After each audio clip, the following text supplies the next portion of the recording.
There's a sense that neither of these two candidates represent real people. They don't feel that they walk in their shoes in any sense whatsoever.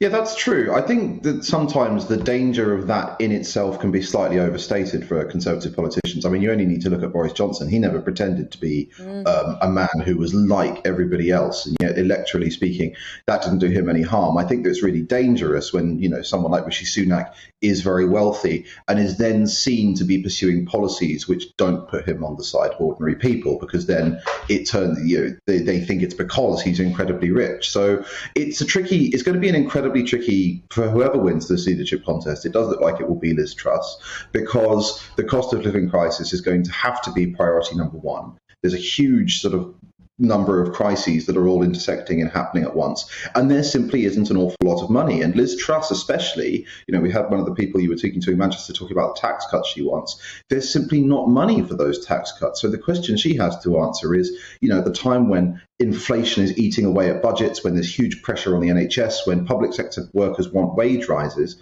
how are you going to pay for this? Are you going to borrow, which will be very expensive, or are you going to cut? And if you are going to cut, you should really tell us what. Peter, is it music to your ears when you hear members of the public like that, basically being very ambivalent about both these candidates? Nobody is saying, oh, I really love Liz Truss, like she is the person to lead us into the future, or Rishi Sunak represents everything that I believe in. Nobody's hearing that about either of these two candidates.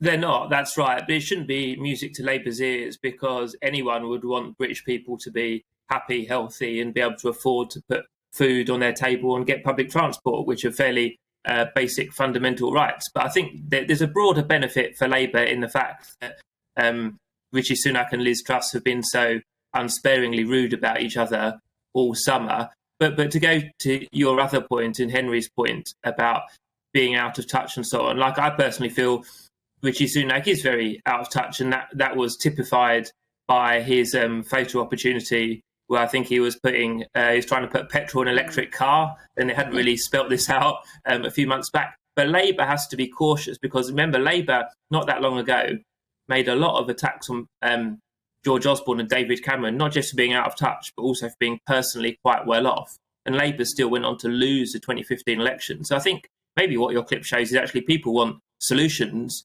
rather than just knocking 10 bells out of each other.